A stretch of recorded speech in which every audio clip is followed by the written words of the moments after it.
Uma geração que se arrepende. Eu quero pensar com você a respeito deste tema a partir do texto de Jonas capítulo 3, de 1 a 10. Vamos ler na versão Almeida Corrigida Fiel.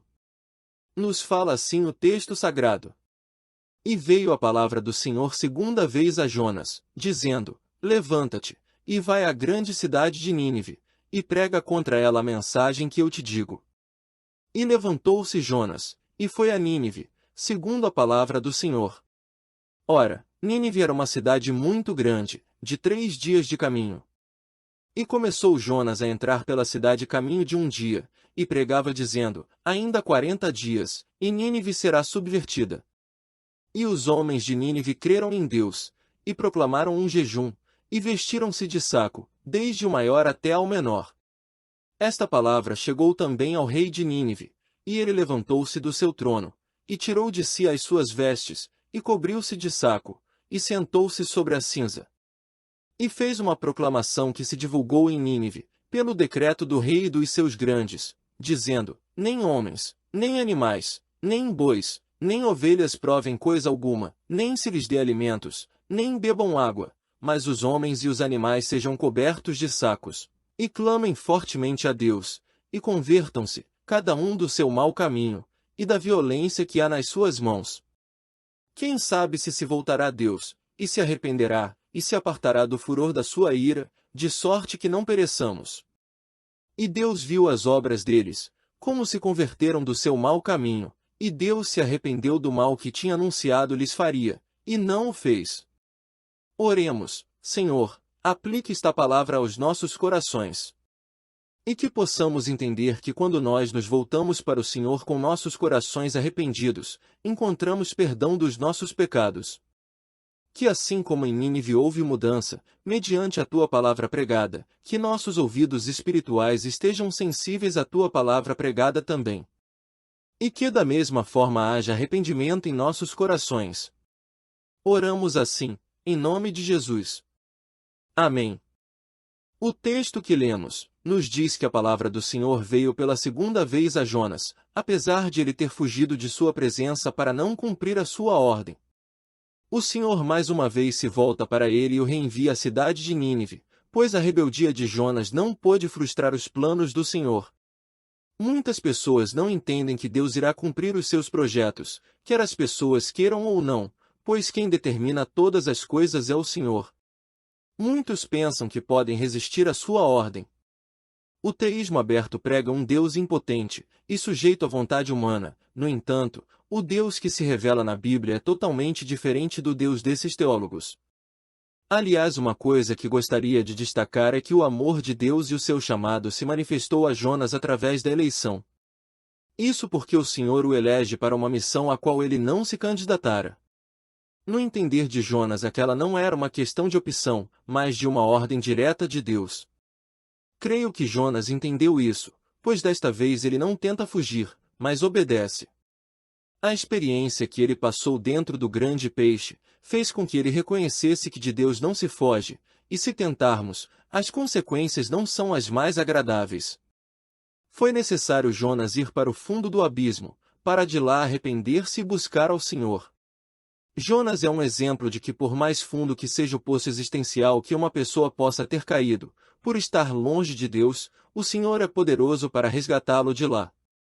Jonas no ventre do grande peixe se arrepende de ter fugido da presença do Senhor e se volta para ele com votos e oração, mas ainda havia um longo caminho a ser percorrido. Jonas tinha ainda muita coisa que aprender com o Senhor. É bem provável que Jonas não pensava em ser enviado novamente à cidade de Nínive. No entanto, a mensagem do Senhor precisava chegar ao coração dos ninivitas, e ela chegou pela boca do seu profeta. Temos que admitir uma coisa: Deus usa quem Ele quer, quando quer e como quer. A sua mensagem precisa chegar ao coração do pecador e o Senhor nos usa para pregarmos a sua palavra, e Ele não faz acepção de pessoas. Como nos disse o apóstolo Paulo em Romanos 10, de 11 a 15, porquanto a Escritura diz: todo aquele que nele crê não será confundido. Pois não há distinção entre judeu e grego, uma vez que o mesmo é o Senhor de todos, rico para com todos os que o invocam. Porque todo aquele que invocar o nome do Senhor será salvo. Como, porém, invocarão aquele em quem não creram? E como crerão naquele de quem nada ouviram? E como ouvirão, se não há quem pregue? E como pregarão, se não forem enviados? Como está escrito, quão formosos são os pés dos que anunciam coisas boas.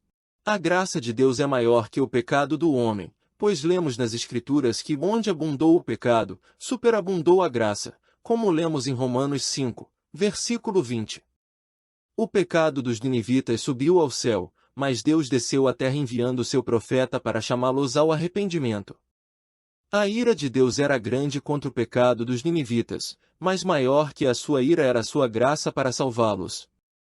Apesar da obstinação idólatra de Jonas, o Senhor se volta para o seu servo, pois assim como Deus queria abrir os olhos espirituais dos ninivitas para o arrependimento, o Senhor queria fazer com que Jonas enxergasse os ninivitas com os olhos espirituais. O Senhor queria que Jonas visse os ninivitas como na verdade eles eram, pessoas totalmente cegas que não conseguiam sequer discernir a mão direita da esquerda, como lemos em Jonas 4, versículo 11. Muitas pessoas deixam de fazer a vontade de Deus por não terem os olhos espirituais abertos. Muitos estão cegos espiritualmente como estava Jonas. Quando eu olho para esse episódio na vida de Jonas, eu aprendo algumas lições importantes.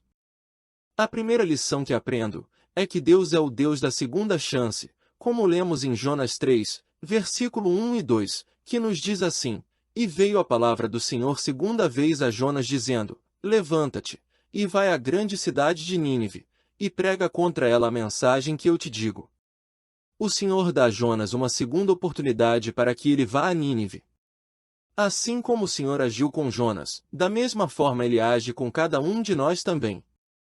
Ele sempre nos dá mais uma oportunidade, ele sempre nos dá uma segunda chance. Se assim não fosse, todos nós seríamos fracassados, todos nós estaríamos desviados dos seus retos caminhos. Assim como o filho pródigo recebeu uma nova chance de recomeçar a vida na casa do Pai, assim também Deus nos acolhe e nos abraça, mesmo depois das nossas vergonhosas quedas. Desta vez quem foi lançado no fundo do mar não foi Jonas, mas a sua falha, o seu fracasso. O portal de notícias G1 do Globo publicou no dia 9 de maio de 2013, uma reportagem intitulada Assassino é perdoado por família de vítima antes da execução no Irã. A reportagem dizia que um iraniano fora declarado culpado do assassinato de um policial, e fora condenado à morte por enforcamento. Quando estava pendurado na forca, a família grita que perdoava o assassino, que já estava há alguns segundos com a corda no pescoço. Segundo a agência Mir, que deu a notícia, o condenado foi retirado da forca imediatamente, escapando da pena capital. A lei iraniana diz que a família da vítima pode conceder perdão para evitar que um criminoso seja executado. Este homem é um bom exemplo do que significa ganhar uma segunda chance.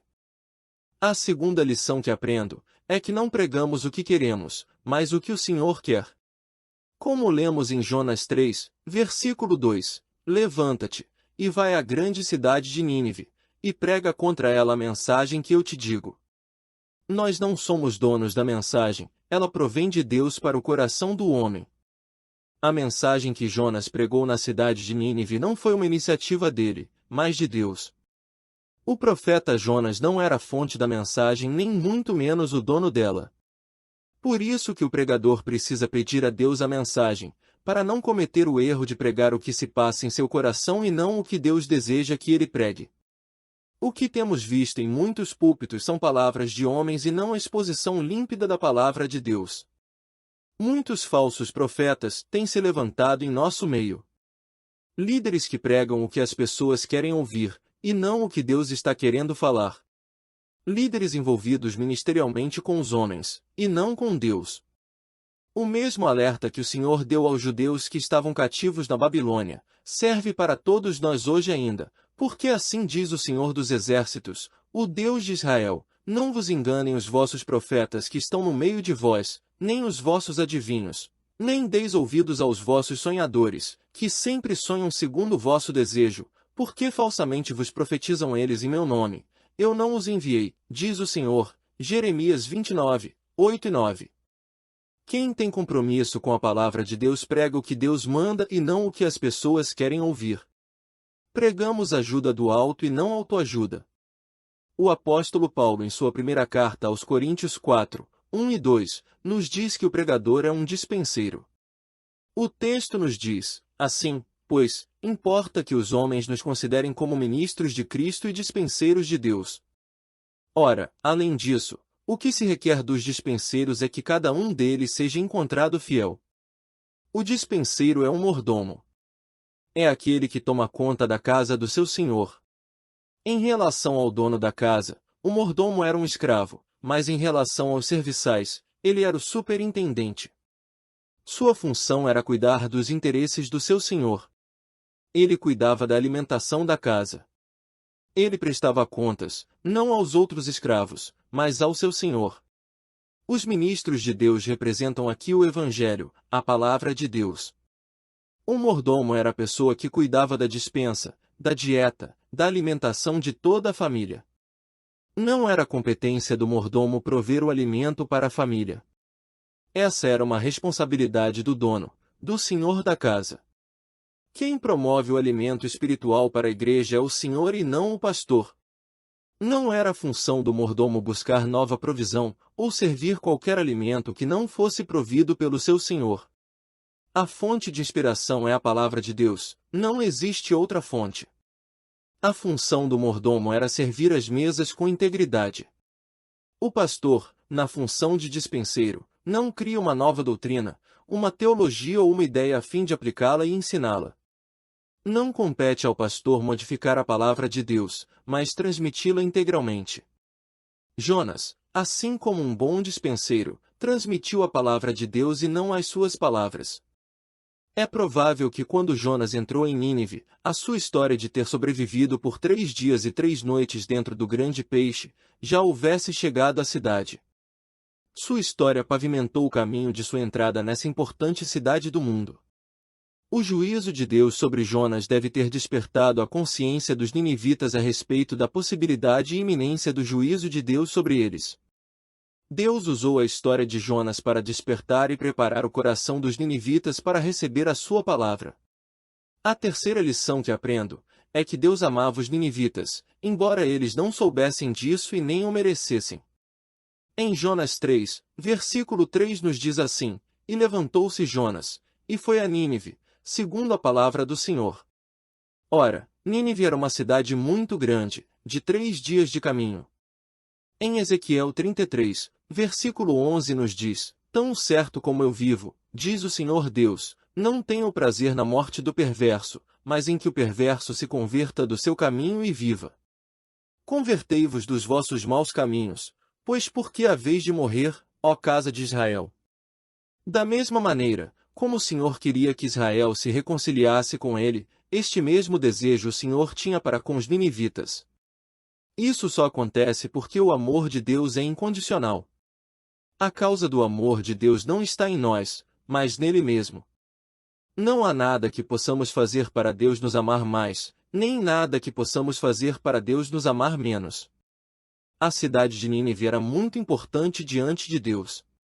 A importância da cidade não estava em seu tamanho, apesar de ser uma cidade cercada por uma muralha com 15 metros de espessura e 30 metros de altura.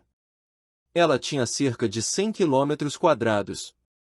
Era uma cidade rica, e tinha palácios luxuosos.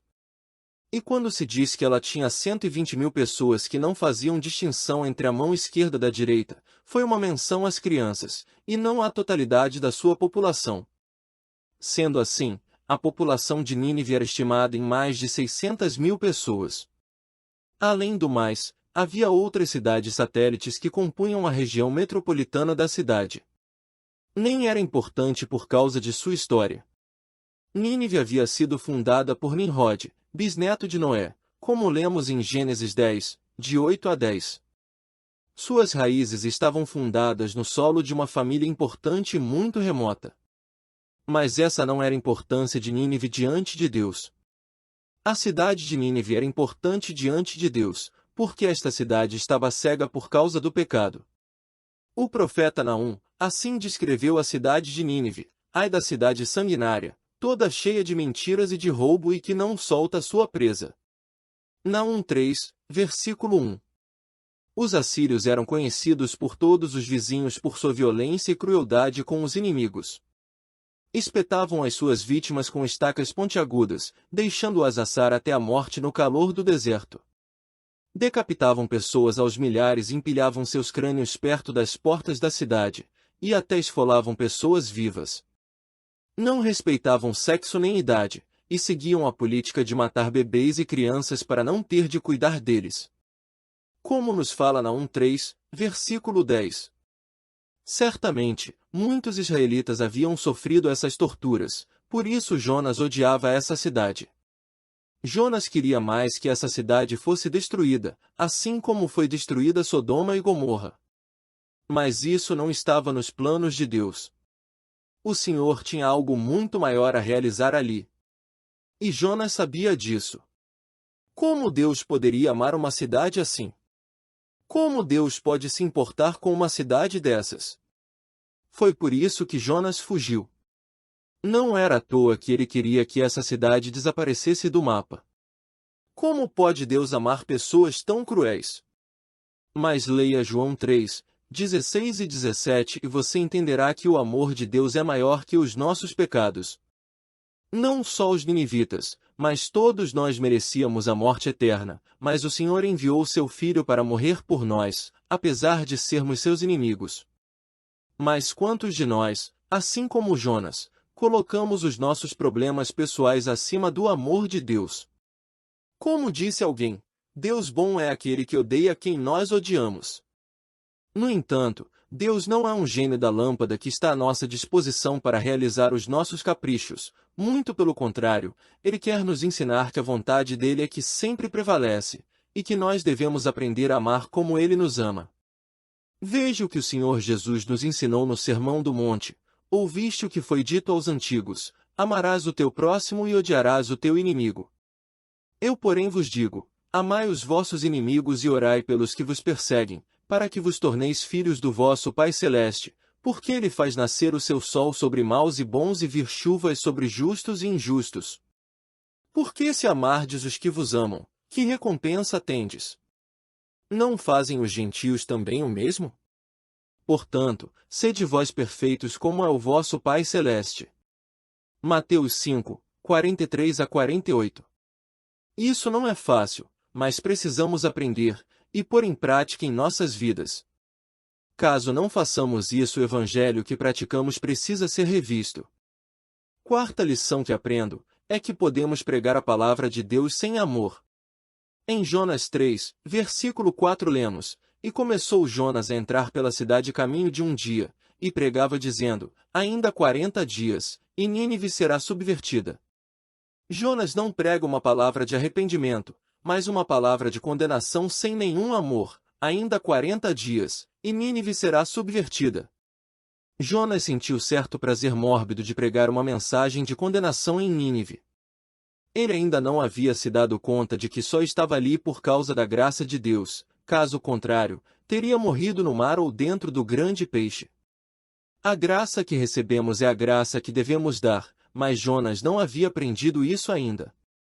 Jonas prega um sermão de juízo sem abrir a janela da esperança. Ele encurrala os seus ouvintes no corredor da morte e não lhes abre a porta do arrependimento. Ele pregou uma mensagem apenas pela metade. Ele trovejou a lei, mas não ofereceu a chuva restauradora da graça.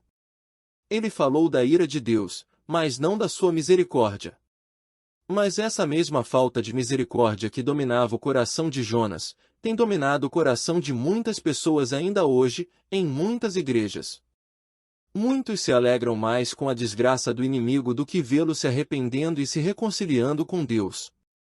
Assim como o Senhor trabalhou no coração de Jonas, da mesma forma o Senhor quer trabalhar em muitos corações também. Quinta lição que aprendo é que a palavra de Deus pode mudar o coração do pecador que se arrepende. Vemos isto de forma muito clara em Jonas 3, versículos de 5 a 9. Nos diz assim a palavra, e os homens de Nínive creram em Deus, e proclamaram um jejum, e vestiram-se de saco, desde o maior até ao menor. Esta palavra chegou também ao rei de Nínive, e ele levantou-se do seu trono, e tirou de si as suas vestes, e cobriu-se de saco, e sentou-se sobre a cinza. E fez uma proclamação que se divulgou em Nínive, pelo decreto do rei e dos seus grandes, dizendo: nem homens, nem animais, nem bois, nem ovelhas provem coisa alguma, nem se lhes dê alimentos, nem bebam água. Mas os homens e os animais sejam cobertos de sacos, e clamem fortemente a Deus, e convertam-se, cada um do seu mau caminho, e da violência que há nas suas mãos. Quem sabe se voltará a Deus, e se arrependerá, e se apartará do furor da sua ira, de sorte que não pereçamos.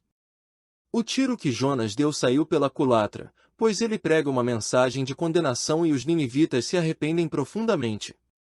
Aprendemos aqui que o pregador não administra o resultado da mensagem que prega, pois quem trabalha no coração do homem é o Espírito Santo.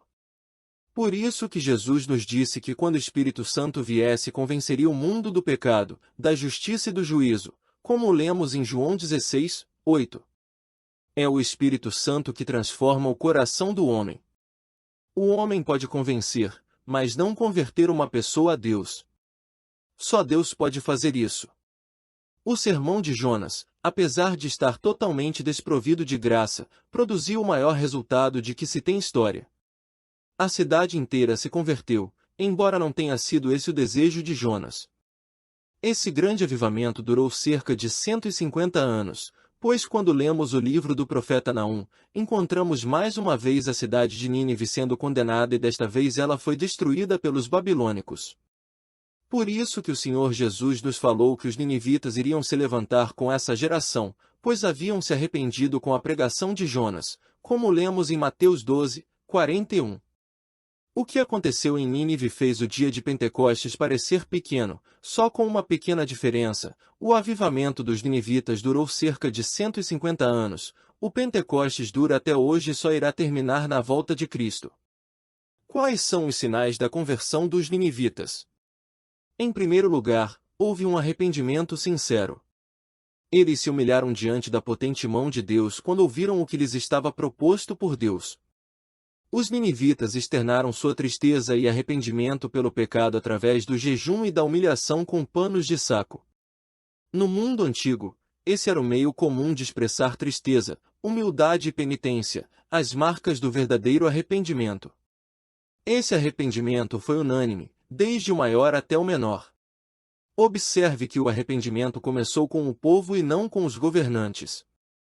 Isso me leva a pensar que muitas vezes estamos tão desejosos de que haja mudanças sociais em nosso país, mas isso começa comigo e com você, e não com o governo.